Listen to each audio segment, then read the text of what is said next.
Vous les regardiez, les quatrièmes dimensions?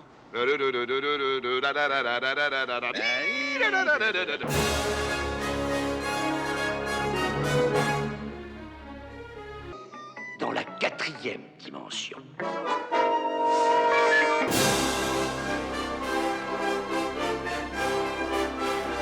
Vous avez vraiment envie de claquer des dents? Et comment? Hein?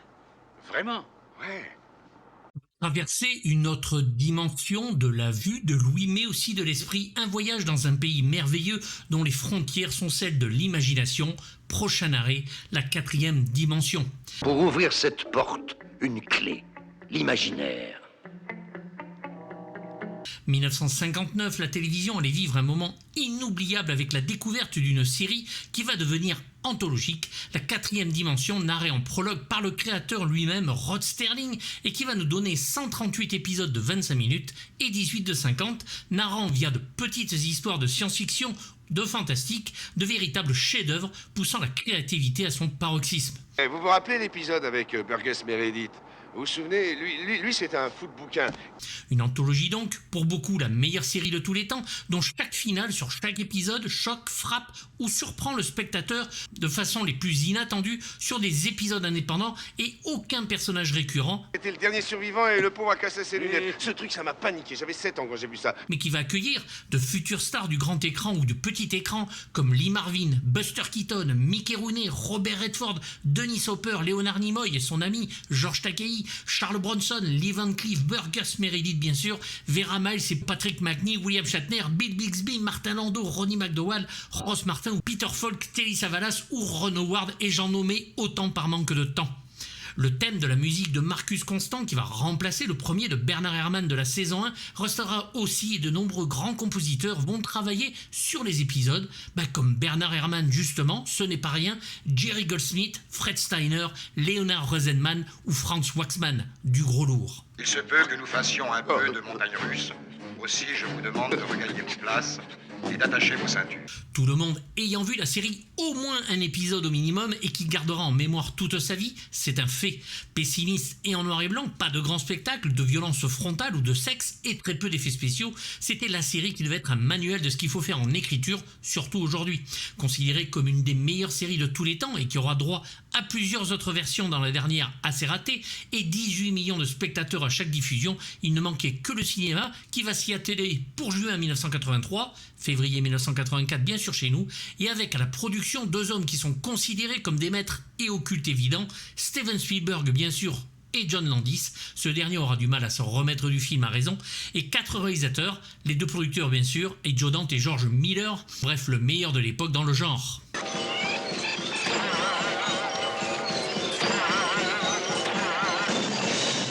Steven Spielberg est connu pour souvent peindre en début de carrière la vie quotidienne de petite ville américaine comme celle de l'enfance et de sa nostalgie, le passé, bref ce qui fait de nous des êtres humains, mais avec le fantastique qui va s'immiscer dans ses vies ou y mettre de la science-fiction.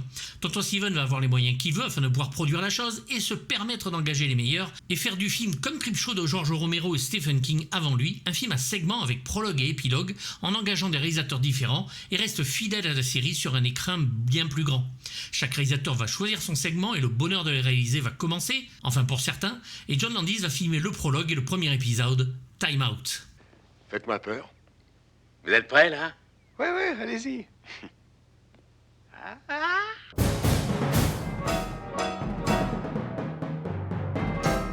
Qu'est-ce que vous faites? Allons. Hey! Mais c'est mon portefeuille, attendez, c'est mon portefeuille. Le prologue donc, Something Scary, met en scène un autostoppeur interprété par Dan Aykroyd et le conducteur Abel Brooks qui s'amusent à chanter, à deviner des génériques de séries télé et vont parler horreur, trouille et séries. Et le conducteur va se retrouver avec une belle surprise, à noter aussi une très belle version française où les plus grands noms du doublage se prêtent au jeu ou pas loin.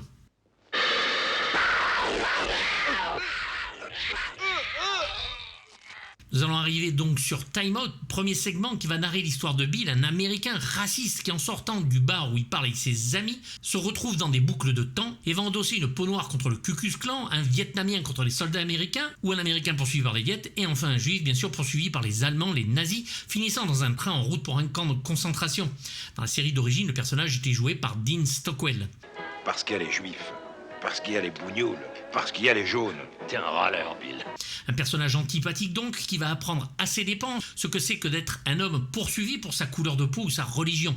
L'épisode est grandement inspiré de La grandeur du pardon, de la série, et le tournage est marqué malheureusement par le terrible accident d'hélicoptère dans le ranch du cinéma Indian Dunes le 23 juillet 1982. L'acteur Vic Morrow et 2 enfants acteurs meurent dans le crash. Hé, je suis américain. Je suis américain. Non! Je vais bien sûr diffuser quelques images en quelques instants que vous avez vues peut-être dans des documentaires, voire sur YouTube. On ne voit rien, je vous rassure, mais cela montre quand même un accident et c'est quand même impactant. Si vous ne voulez pas les regarder, passez quelques secondes, ça ne dure pas très longtemps. La vidéo est donc visible partout et l'affaire vaudra à John Landis d'être inculpé d'homicide par imprudence avant d'être acquitté, mais ne s'en remettra jamais vraiment. The jury in the above entitled action find the defendant, John Landis, not guilty of involuntary manslaughter. Pour l'histoire donc, nous sommes le 23 juillet 1982, l'acteur Vic Morrow et 2 enfants engagés de manière illégale la nuit à 2h du matin, Mika Ding et René Shin Yin Chen, respectivement 7 et 6 ans, doivent parcourir un passage dans l'eau avec un hélicoptère au-dessus d'eux et des explosions fusant de toutes parts. Rien qu'Hollywood n'ait géré des centaines de fois avant, mais ici l'hélicoptère qui volait tout au plus à une altitude de 8 mètres ne pourra éviter les explosions provoquées par les effets pyrotechniques utilisés pour sa scène, alors qu'il survolait l'étendue d'eau où l'acteur avançait tenant les 2 enfants dans ses bras. Les explosions ayant endommagé le rotor et la queue de l'appareil et de manière générale rendu difficile son contrôle, celui-ci est venu s'écraser directement sur René Chen que Morrow avait lâché sous l'effet du souffle, puis les pales ont décapité l'acteur et le 2e enfant. L'affaire judiciaire va durer une dizaine d'années et pour la famille de Vic Morrow, dont sa fille Jennifer Jason Leigh en fait partie, tout se réglera hors cours sans qu'aucun élément ne fuite. Well, Landis went to all 3 of the funerals, actually. He went to the children's funerals and he went to Vic Morrow's funeral. Tragedy strikes in an instant, but film is immortal.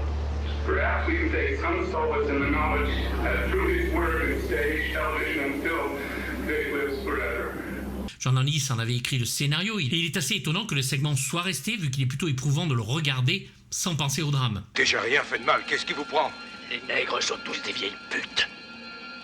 Vous êtes cinglés.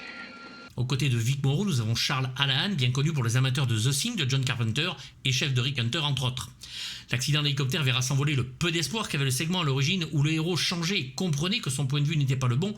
Avec la mort de l'acteur, il dure changer le montage et terminer sur une note horrible dont le désespoir se fait sentir de manière irrémédiable, mais le racisme mérite réflexion et réflexion il y a. Hey, c'est moi! Hey, je t'en prie, Larry! Hey, c'est moi! L'auteur et réalisateur se prendra les foudres de la critique pour son approche un peu trop directe à leur goût du sujet. Les Américains ne sont pas très bien montrés, il faut le dire. De plus, le sketch est drôle et traité de façon humoristique. Parfois, c'est ce que fait de mieux John Landis. Un tel sujet emmerde un petit peu le monde. C'est pourtant l'âme même de la série d'origine, mais les gens ont vite la mémoire qui fuit. Et comme ils ne peuvent parler de l'accident ou ne veulent rien dire, puisque c'est ce qui les gêne le plus, d'autant que la justice n'a pas rendu son verdict, une cohérence chez le réalisateur qui perdra après ce film, on peut le comprendre aisément. Ça va pas, non. Mais vous me regardez à la fin!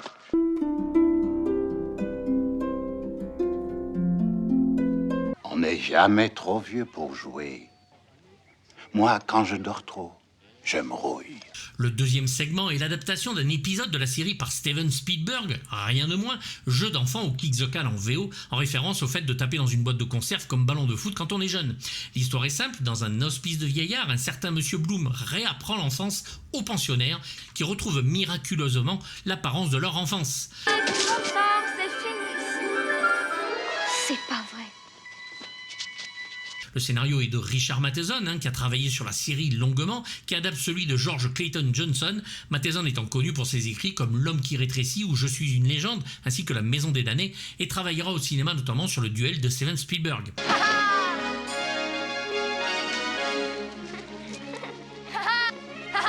Scatman Crothers en est le héros, nous l'avions vu notamment dans le Shining de Stanley Kubrick, et c'est par lui que les vieillards vont tellement souhaiter redevenir enfants que cela va arriver le temps d'une nuit. Je peux être vieille et danser? Moi, il n'est pas question que je retourne à l'école. Il faut le dire, autant l'épisode d'origine est extrêmement émouvant, autant ici l'on sombre dans un pathos assez poussé, un Spielberg qui fait du Spielberg, techniquement parfait, mais où l'émotion semble fausse. Le merveilleux à la Spielberg justement, ne fonctionne pour moi quand il doit affronter son pendant négatif, ce qui indéniablement n'arrive jamais malheureusement ici. Retrouver son enfance ne devrait pas coller avec une histoire enfantine, et pourtant c'est ce que je ressens à chaque visionnage de ce segment, et ce qui a marché sur E.T. ou Rencontre du troisième type n'est pas au niveau ici pour moi. Mais peut-être, chers amis, qu'un peu de cette magie restera en vous. Un conte de fées, un beau même, mais où la magie est peut-être trop travaillée, techniquement en oubliant celle qui vient du cœur. En tout cas, c'est comme ça que je le ressens ici. Malheureusement, notamment avec ses dialogues naïfs, sur des gros plans parfois outranciers, son syndrome Peter Pan encore trop présent. En avant! Mais moi, je suis prêt maintenant. Kick the Can devait être le dernier segment du film, finir sur une note douce amère, et il va passer en seconde position. La raison est peu connue, il semble que le sketch soit bien celui qui plaît le moins, avec le John Landis en tout cas, mais comment en tant que producteur, surtout Spielberg ait laissé faire ces changements. Que le Landis ne soit pas accepté à cause de l'accident pourrait être compréhensible, et les gens oublient que beaucoup d'épisodes de la série d'origine étaient souvent des histoires où la romance était présente. Spielberg va refuser en plus le premier scénario avec des enfants qui terrorisaient d'autres gens le jour d'Halloween, histoire trop coûteuse à son goût.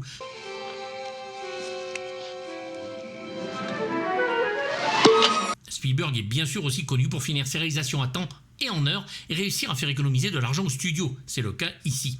L'on sait en plus le plaisir qu'a le réalisateur à jouer avec des enfants, mais peut-être que Joe Dante, prévu au départ pour réaliser cette histoire, y aurait peut-être ajouté aussi du piment, le petit plus qui aurait rendu ce passage inoubliable.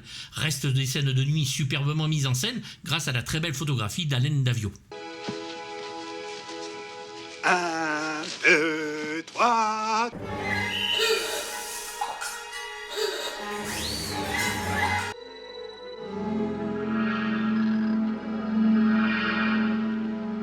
It's a Good Life est le segment réalisé par Joe Dante tiré de l'épisode C'est une belle vie écrit par Rod Sterling lui-même et comportant le plus d'effets spéciaux à l'écran dont des maquillages fabuleux du grand Rob Bottin. Ici c'est une petite ville américaine qui vit sous la dictature d'un enfant au pouvoir hallucinant et qui oblige tout le monde à vivre heureux selon ses désirs. Anthony a le droit de manger tout ce qu'il veut, vous savez. Tout ce qu'il veut. Il s'est créé sa propre famille et la ville est coupée du monde, pas de musique autorisée et une télévision qui diffuse sans cesse des dessins animés qui apparaissent dans la vraie vie. Une femme va se retrouver dans cette ville, interprétée par Kathleen Quinlan, et va essayer de raisonner le jeune garçon. L'actrice a été vue dans le American Graffiti de George Lucas, les Doors d'Oliver Stone, le Apollo 13 de Ron Howard et la femme de Kurt Russell dans le Breakdown Point de rupture de Jonathan Mostow. Oui, chef. À ses côtés, nous avons le grand Kevin McCarthy, dont j'ai parlé dans ma vidéo de l'aventure intérieure, et bien sûr Dick Miller, présent dans tous les films du réalisateur. Vous avez dû louper l'embranchement à Cliffordville.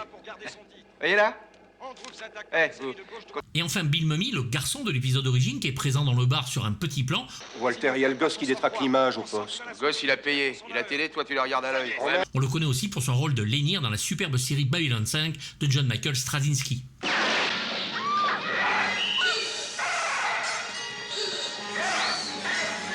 Joe Dante le dit lui-même, l'horreur doit être une expérience positive, rien n'est plus vrai ici. Il aime jouer avec le public et sait mélanger humour et délire visuel avec la peur et l'horreur. Ici, la version de l'épisode cinématographique est bien différente, bien sûr, de la version télévisée avec Bill Mumy, puisque les effets de maquillage et optique ont évolué depuis, et le réalisateur va se lâcher pour le meilleur dans tous les délires possibles, notamment lors du final.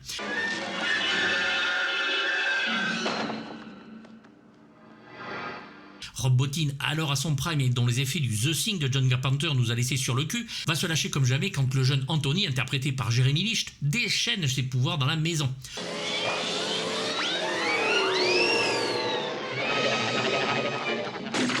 On peut y voir une version folle et terrifiante des Looney Tunes dans un Bugs Bunny démentiel, et dont les plans rappellent le cinéma expressionniste entre un gros et bon Tex Avery qui serait filmé comme le docteur Caligari, et un agencement des décors digne des pires cauchemars, voire une maison de dessin animé en quelque sorte.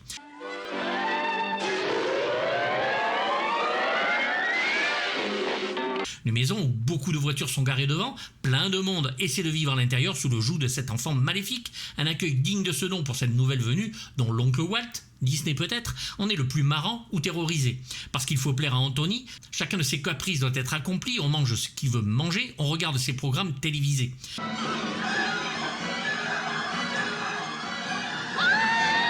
Bien sûr, le gamin se retrouvera en colère et sa sœur se retrouvera dans un dessin animé où l'oncle Walt va donc sortir de son chapeau un lapin loin d'être mignon ou d'un Bugs Bunny.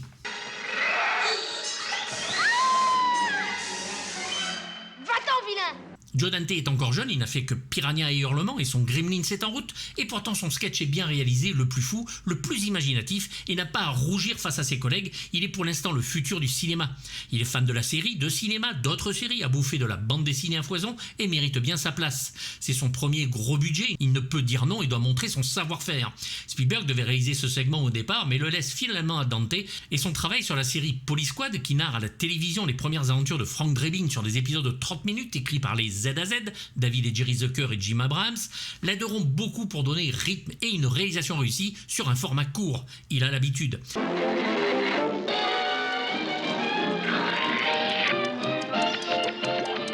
Les dessins animés et les Looney Tunes sont souvent utilisés chez Dante et son cinéma, une projection humoristique d'une réalité plus sombre. John Aura va donner des couleurs vives et superbes et donner à l'espace des plans clairement jamais vus. Les perspectives forcées sont bien sûr de mise et les décors sont à l'échelle. Rob Bottin va se lâcher donc sur les maquillages avec le lapin aux dents acérées, un loup de Tasmanie absolument dingue et réussi et un plaisir visuel abouti.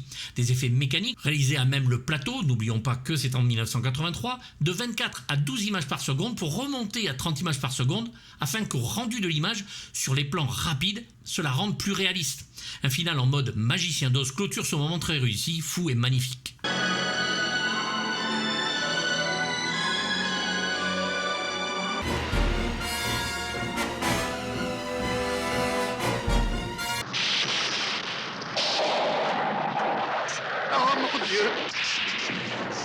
Le grand George Miller s'occupe du dernier segment, Cauchemar à 20 000 pieds, tiré de l'épisode du même nom, coécrit avec Richard Matheson, avec William Shatner en star et réalisé par Richard Donner à l'époque, qui voit le passager d'un avion découvrant en plein vol une créature sur l'aile qui commence à tout arracher.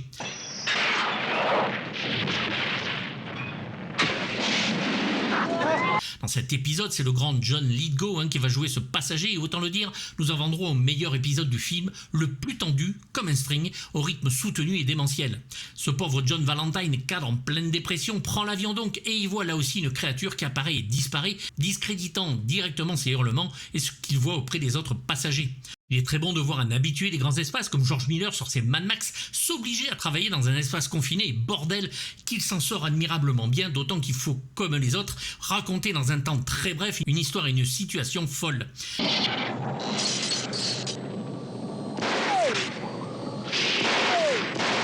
Les deux auteurs vont supprimer le personnage de l'épouse du héros de l'épisode, en faisant ainsi un homme solitaire, devenant plus facilement pour les autres un paranoïaque, un fou, dont George Miller, le temps d'un plan, va montrer les yeux sortis de leurs orbites, comme lorsque les méchants de Mad Max percutent les engins sur le final.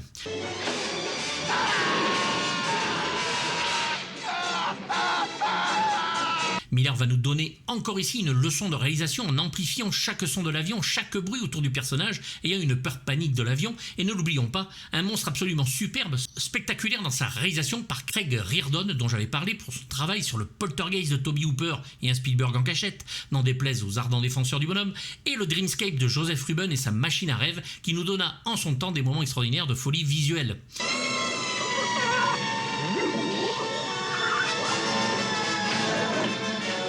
Un visage terrifiant et des pics sur le corps, le maquilleur devra rester à même le plateau afin de réparer les dégâts causés par l'eau en permanence sur la créature posée sur l'aile de l'avion. David Allen s'occupera des scènes de la créature sur un ou deux plans de la bestiole qui s'envole.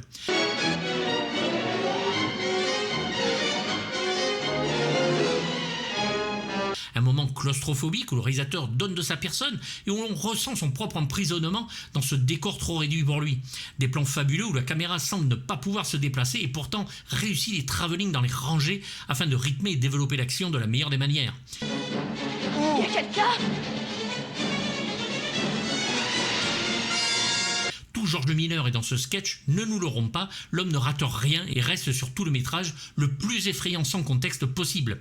Le final, après la scène de l'avion, va retrouver John Lithgow dans une ambulance qui est conduite par Dan Aykroyd, le même personnage du prologue, mais ici en ambulancier, ce qui n'augure rien de bon. Vous voulez vraiment claquer des dents ?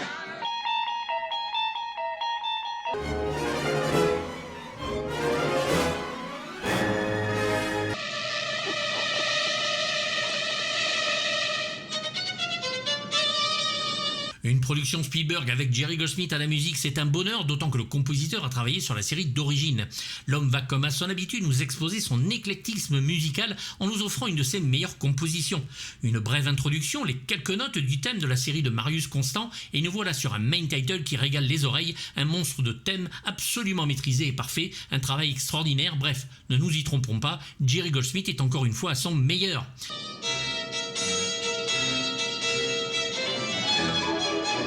Miklos Rozsa n'est pas loin dans le lyrisme de l'œuvre et surtout propose une musique tendue comme un string, passant de musique martiale à une versatilité peu commune, se présentant en suite musicale sur l'album d'origine. Time Out est effectivement un morceau où les percussions sont maîtres, accompagnés de synthétiseurs et de cuivre pour le mystère et l'ambiance.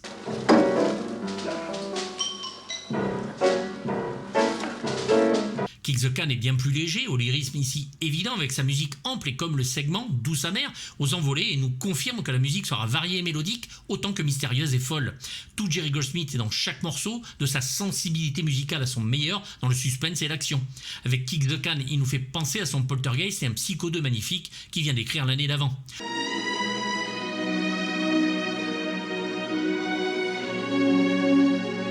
Une chanson d'époque et sans grand intérêt se trouve sur l'album, que l'on entend dans le bar dans l'épisode It's a Good Life, puis nous nous retrouvons avec la musique du segment de Joe Dante, qui commence de façon très tranquille et idyllique, nous sommes dans une petite ville américaine, puis le rythme va aller en s'accentuant de plus en plus alourdi, où les dissonances chères au compositeur apparaissent peu à peu.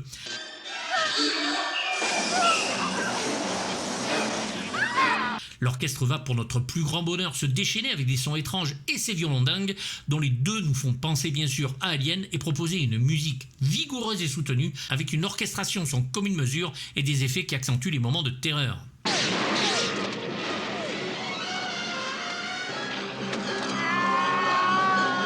Mais le meilleur arrive avec Cauchemar à 20 000 pieds, qui attaque d'emblée sans nous laisser le temps de nous reposer, où angoisse et rythme implacable est vraiment dosé efficacement et utilise même une brillante reprise de la danse macabre de Camille Saint-Saëns. En somme, une superbe et étonnante pièce d'action et un sommet de la musique que Jerry Goldsmith savait composer et dont on pourra reconnaître un petit peu de ce qu'il va nous donner sur Gremlins. Il est évident que Jerry Goldsmith est le meilleur choix possible pour composer la musique de ce film à sketch, vu que Steven Spielberg l'avait fait engager sur sa production du film Poltergeist, ce qui donnera encore un chef-d'œuvre.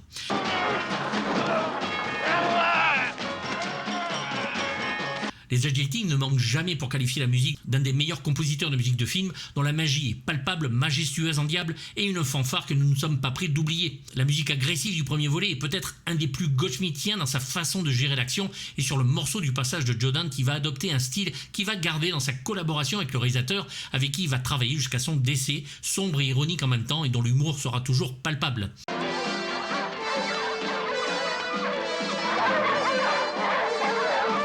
Un des meilleurs albums du compositeur, une de ses meilleures musiques, qui sortira chez Warner puis chez Filmcore Monthly, un classique instantané dont chaque sketch a sa propre identité musicale et dont le grand spécialiste de la musique de film, Bruno Communal, créateur de la Dimension des fans de musique de film, parle dans son très bon livre sur les grandes musiques de film et leurs petites histoires, dont vous avez le lien dans la description.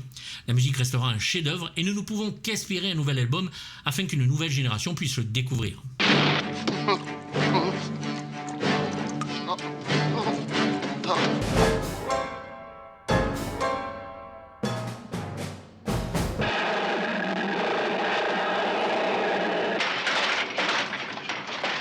Des histoires diverses et complexes, du meilleur au moins bon, où Rod Serling manque, son ombre planant sur le métrage, dont les producteurs avaient pendant un temps pensé à utiliser des images de lui, mais que nous ne verrons que dans le générique très vite, planqué dans un œil. Dimension de la vue.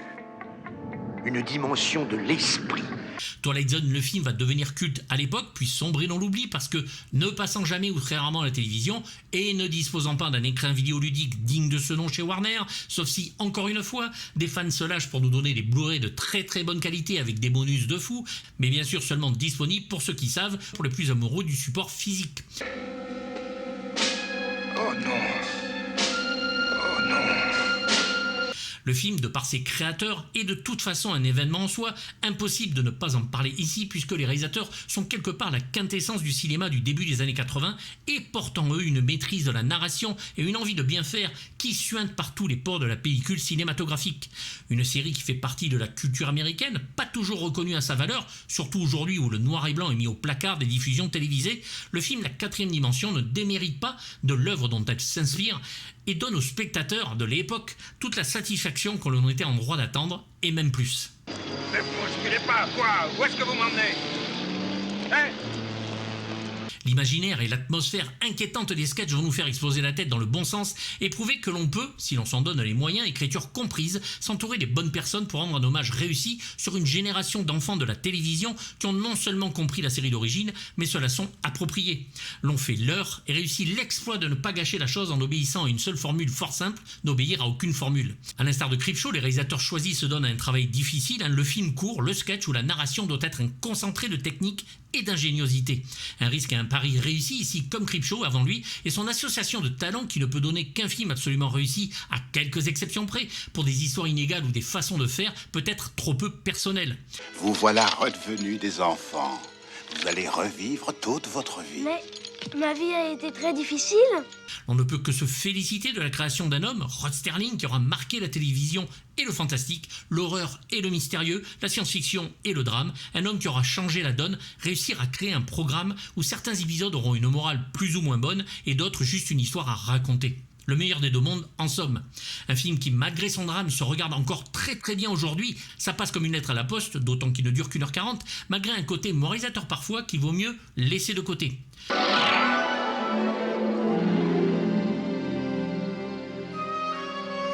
Je lui mets un beau 5,5 sur 6, à un demi-poil prix du chef-d'œuvre. Moi, j'aurais enlevé de Spielberg.